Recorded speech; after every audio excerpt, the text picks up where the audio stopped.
Shalom, hari ini kita akan renungkan kitab Yesaya pasal 65. Teksnya ayat 1-12 dan sudah bagi dua paragraf.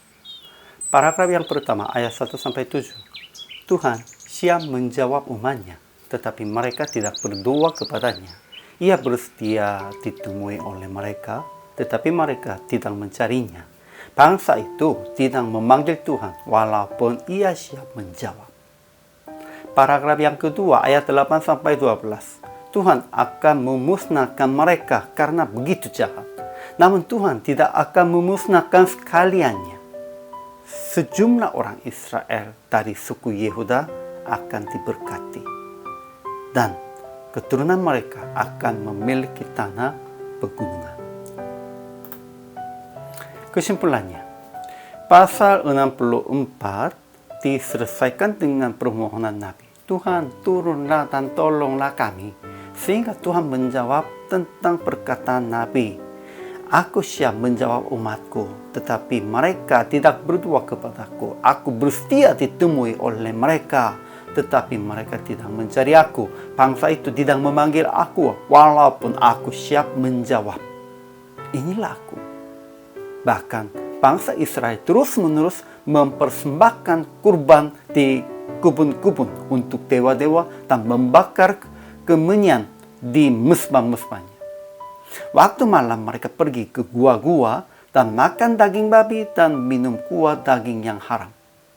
Tetapi mereka berkata, pergilah, menjauh, jangan menyentuh kami sebab kami suci dan terpisah dari kamu. Tuhan akan memusnahkan mereka karena mereka jahat. Namun, Tuhan tidak akan memusnahkan sekaliannya. Sejumlah orang Israel dari suku Yehuda akan diberkati dan keturunan mereka akan memiliki tanah pegunungannya. Namun, mereka yang masih jauh dari Tuhan dan menyembah berhala itu akan ditentukan oleh pedang. Ajaran tentang Allah pertama, Tuhan menjawab tentang permohonan Nabi di pasal 64. Aku siap menjawab umatku, tetapi mereka tidak berdoa kepadaku. Aku bersedia ditemui oleh mereka, tetapi mereka tidak mencari aku. Bangsa itu tidak memanggil aku, walaupun aku siap menjawab. Inilah aku. Kedua, Tuhan akan memusnahkan mereka karena begitu jahat. Namun Tuhan tidak akan memusnahkan sekaliannya. Itu artinya tujuan Tuhan bukan membinasakan, bukan memusnahkan umatnya. Sebenarnya tujuan Tuhannya menyelamatkan mereka, mendirikan mereka.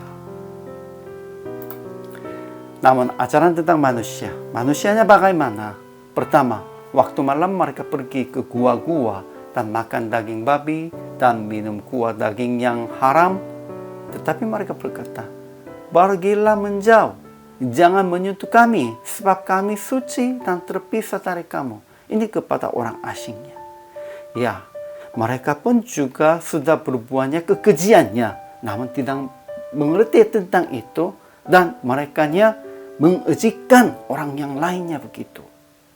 Kedua, mereka telah membakar kurban di atas gunung-gunung dan mengaibkan aku di atas bukit-bukit. Sebab itu Tuhan menakar ke dalam jubah mereka upah untuk perbuatan-perbuatan mereka yang dahulu. Ketiga, sejumlah orang Israel dari suku Yehuda akan diberkati dan keturunan mereka akan memiliki tanah pegunungannya. Itu di dalam pemulihan Tuhan akan terjadi hal itu. Keempat, namun mereka yang masih jauh dari Tuhan dan menyembah berhala itu akan ditentukan oleh pedang. Mereka pun juga sebenarnya umat Israel. Namun di antara mereka masih jauhnya tidak diselamatkan. Pasti akan dibinasakan. Aplikasinya. Pertama, jangan melakukan kejijikan dan jangan menyembah berhala di belakang.